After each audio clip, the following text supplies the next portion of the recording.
Hello friends, स्वागत है आपका अपना इस यूट्यूब चैनल में। और बच्चे का बहुत बड़ी इशू ये रहता है कि उन्हें कैलकुलेशन करने प्रॉब्लम होता है। उनका मैथ बहुत स्ट्रांग नहीं हो पाता है, यानी एवरेज से भी नीचे हो जाता है ना। मैं समझ सकता हूँ वहाँ पे प्रॉब्लम उनको कहाँ आ रही है।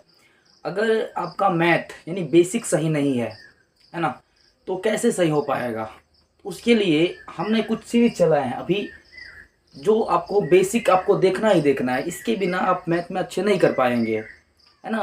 कि अगर आप क्लास 4 से एबव है, यानी सीबीएसई बोर्ड की बात करें, तो क्लास 3 या 4 से ऐसे ही कुछ स्टार्ट हो जाता है आपका अलजेब्रा, यानी कुछ एक्स वगैरह में जोड़ना घटाने वाला। और अगर आप अदर बोर्ड से हैं तो ये 6 से स्टार्ट होता है ना। और इसके बिना आप कुछ भी नहीं समझ सकते हैं मैथ का, जो भी अलजेब्रा का पोर्शन होगा वो। आज हम इसी के बारे में चर्चा करेंगे। आज देखूंगा कि अलजेब्रा में छोटे छोटे क्वेश्चन होते हैं, यानी एक्स में अगर 5 को जोड़ेंगे तो कितना होगा, एक्स को अगर 5 से गुना करेंगे तो क्या होगा, अगर एक्स में से 5 घटाएंगे तो क्या होगा, और अगर एक्स में 5 से भाग करेंगे तो क्या होगा। इस प्रकार के जितने भी क्वेश्चन होंगे आज आपको इस एपिसोड में देखने को मिल जाएगा। तो सबसे पहली बात, हमको दो चीज़ याद रखना है। एक होता है वेरिएबल और एक होता है कांस्टेंट, यानी एक होता है चर और एक होता है अचर। इसको लिख सकते हैं हम लोग, एक होता है वेरिएबल, है ना, और एक होता है कांस्टेंट। वेरिएबल मीन्स क्या होता है, चर होता है, और कांस्टेंट मीन्स क्या होता है, अचर होता है। चर क्या होता है, जिसका मान बदलता रहेगा। जैसे सपोज करो एक्स, है ना, एक्स का मान क्या होगा, फिक्स नहीं है। और कांस्टेंट क्या होता है, जिसका मान फिक्स होता है। जैसे 0 हो गया, 1 हो गया, 2 हो गया, है ना, कोई भी नंबर हो गया, कोई भी n नंबर, कोई भी नंबर हो गया, वो कांस्टेंट रहता है, यानी अचर होता है, यानी इसका मान कभी भी चेंज नहीं होगा। तो अपने लोगों को क्या करना है, देखेंगे x और इसी का हम लोगों को कॉम्बिनेशन बनाना है ना। सपोज कीजिए कि अपने पास एक वेरिएबल है जिसका नाम है x, है ना, और एक अचर है कांस्टेंट, यानी मान लेते 5 है ना। अगर हमें इसमें ऐड करना है, अगर हम चाहते हैं जोड़ें तो कितना होगा। क्योंकि प्रॉब्लम क्या होता है पता है, सपोज करो कि 5 + 4 बच्चा बता देगा इजी से, है ना, 9। तो पहली बात, अगर x में 5 जोड़ेंगे तो क्या होगा, हमको समझना होगा कि याद रखना है कोई भी एक होगा वेरिएबल, है ना, एक होता है वेरिएबल और एक होता है कांस्टेंट। याद रखना है ये कभी भी दोनों एक साथ नहीं जुड़ पाएगा, यानी इसका रिजल्ट ये जो आएगा ये सेम आएगा, ये सेम आएगा, इसका रिजल्ट क्या आएगा, सेम आएगा। सेम उसी तरह अगर हम वेरिएबल में कांस्टेंट माइनस करेंगे यानी घटाएंगे तो इसका भी रिजल्ट सेम आता है। क्लियर है ना। यानी अगर हम x में 5 जोड़ना चाहे तो x में 5 नहीं जुड़ पाएगा, कभी भी नहीं जुड़ पाएगा। तो इसका जो रिजल्ट आएगा x + 5 आएगा, है ना, x + 5 आएगा। सेम इसी तरह अगर हम x में से 5 को माइनस करें, है ना, x में से 5 को माइनस करें तो रिजल्ट सेम आएगा, है ना। तो याद रखना वेरिएबल यानी चर और कांस्टेंट यानी अचर कभी भी एक साथ जुड़ता है, ना तो जुड़ता है और ना तो घटता है। याद रखना इस बात को। अब सपोज करो कि किसी ने कहा 2x + 5 + x - 6, है ना, इसका रिजल्ट क्या होगा। तो याद रखना है अगर वेरिएबल होगा यानी अचर होगा, सॉरी चर होगा, चर, है ना, यदि चर होगा तो याद रखना चर के साथ सेम चर रहना चाहिए, यानी सेम वेरिएबल। यानी x के कैटेगरी का है कोई वेरिएबल तो x के कैटेगरी का दूसरा वेरिएबल भी होना चाहिए। यदि x के कैटेगरी का है यानी चर है तो दूसरा चर भी होना चाहिए x के कैटेगरी का, तो ये प्लस माइनस होगा। अदरवाइज अगर मान लेते हैं यहाँ पे 6y रहे, y, है ना, अगर ये y रहे तो इसके साथ फिर नहीं कैलकुलेशन कर पाएगा ये। तो ये 2x में जोड़ेंगे x कितना हो जाएगा मेरा भाई, 3x, और ये -y और ये +5, इसका रिजल्ट ये इस तरह से आ जाएगा। क्लियर है। अगर इसी तरह हमें माइनस करना हो, इसमें से माइनस करना हो, ठीक है, इसमें से अगर माइनस करना हो तो क्या होगा, तो 2x में से घटाएंगे x मीन्स 1x, तो 2x में से घटाएंगे x कितना होगा, x। क्लियर है ना, -y और +5, ये आपका रिजल्ट आएगा। क्लियर है। अब हम लोग देखते हैं मल्टीप्लाई यानी गुना और भाग।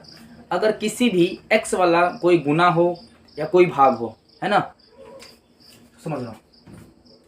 सपोज करो अब हम लोग आते हैं मल्टीप्लाई पे, यानी अगर किसी भी एक चर को एक अचर से मल्टीप्लाई करना हो तो इसका रिजल्ट क्या आता है। अगर एक रहेगा चर और एक रहेगा अचर तो इस दोनों का मतलब गुना कर सकते हैं, मल्टीप्लाई कर सकते हैं डायरेक्ट। 5 को 5 से गुना करेंगे यानी 5 5 25 है ना, और ये x इसके साथ ज्वाइंट है तो इसको साथ ज्वाइंट कर लेंगे x, यानी 25x। क्लियर मेरे भाई। अगर इसी तरह हमें मल्टीप्लाई करना पड़े एक्स स्क्वायर को, मल्टीप्लाई करेंगे 5x, पहले हम पकड़ेंगे किसको, वेरिएबल को, है ना। तो एक्स स्क्वायर का यानी यहाँ पे 1 है और यहाँ पे 2 है, तो पहले देखो कि x यहाँ पे है कितना हो जाएगा। अगर रहे मल्टीप्लाई, पावर रहे मल्टीप्लाई में और सेम वेरिएबल हो, सेम वेरिएबल यानी इसका बेस सेम हो, और अगर पावर उसका कुछ रहे तो पावर क्या हो जाएगा, जुड़ जाएगा, ऐड हो जाएगा। तो इसका हो जाएगा 2 और 1 3, कितना हो जाएगा 3, और यहाँ पे 5, तो ये हो जाएगा 5x³ प्लस गुना 6। अब मल्टीप्लाई करो, 6 पंचे 30 है ना, x³। क्लियर। अगर इसी तरह लिखा रहे, अगर हमारे पास है सपोज करो 5x गुना 2y गुना z गुना 5x³ है ना, तो क्या करेंगे हम लोग, सब जितना नंबर तुमको दिख रहा है, जितना नंबर दिख रहा है ना, जितना भी नंबर दिख रहा है सबको मल्टीप्लाई करो एक साथ। यानी 5 को गुना करेंगे 2 से कितना आएगा, 5 दूना 10, 10 गुना करेंगे 5 से कितना आएगा, 10 पंचे 50, ये आ जाएगा 50 अपने पास। क्लियर। आगे है उसी प्रकार x y फिर x और sorry x y z x³। तो पहली बात देखो कि x y z आ रहा है ना, तो मल्टीप्लाई करेंगे ज्वाइंट हो जाएगा, क्या हो जाएगा, ज्वाइंट हो जाएगा x y z। आगे x पावर 3 यहाँ पे है, यहाँ पे 1 है, मतलब यहाँ पे कुछ नहीं, मतलब 1 होगा, तो 3 और 1 कितना हो जाएगा 4, यहाँ पे डाल दो 4 और अपने लोगों का आंसर डन। ठीक है।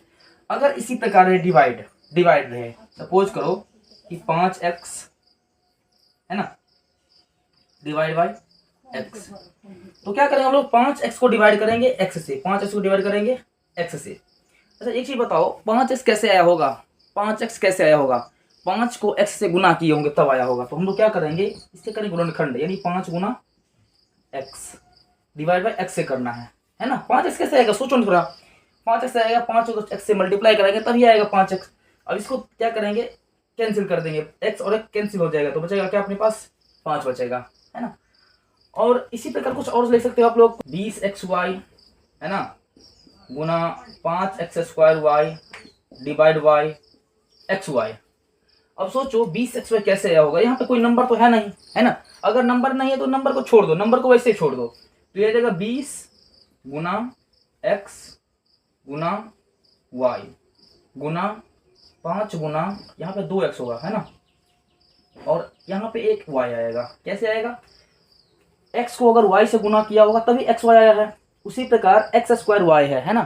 तो यहाँ पे x को 2 बार मल्टीप्लाई किया होगा, फिर उसको y से मल्टीप्लाई किया होगा, तो आया है x² y, और 5 को वैसे ही छोड़ देंगे क्योंकि यहाँ पे नंबर नहीं है, और यहाँ पे xy है, क्लियर है, कितना है xy है, तो x को y से गुना किएंगे तो xy आएगा, तो ये दोनों को कैंसिल कर दो, x से काट दो और y से y काट दो, तो ये जगह 20 पंचे 100, कितना 20 पंचे 100, और यहाँ पे कितना है x² y, कितना हो जाएगा x² y। तो अपने पास ये इसका आंसर रह गया। क्लियर है। मैं ऐसा उम्मीद करता हूँ कि आप ये समझे होंगे। इसके बेस पे मैं कुछ क्वेश्चन का स्क्रीनशॉट यहाँ पे लगा रहा हूँ, उसको आप लोग सॉल्व करके इसका आंसर जरूर बना लेना, है ना, प्रैक्टिस कर लेना। अगर कुछ भी डाउट हो तो क्वेश्चन नंबर दे करके आप पिन कर सकते हैं कि क्वेश्चन नंबर 1 प्रॉब्लम, है ना, क्वेश्चन नंबर 2 प्रॉब्लम, तो मैं उसका सॉल्यूशन अगले वीडियो जो आएगा उसमें मैं देने का ट्राई करूँगा, है ना।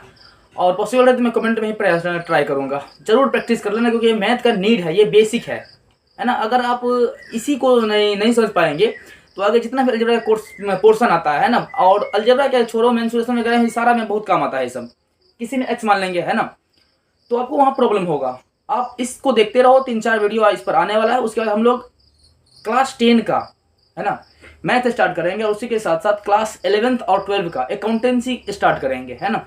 बस मैथ के लिए जरूरी है ये सब, है ना। पहले आप इसको समझ लो, फिर जो कैलकुलेशन आएगा, फिर जो अपना अगला किसी पर्टिकुलर चैप्टर का जो वीडियो आएगा ना, वो आपको अच्छा से देख लेना, एग्जाम में बहुत हेल्पफुल होगा आपको, है ना। तब तक के लिए धन्यवाद।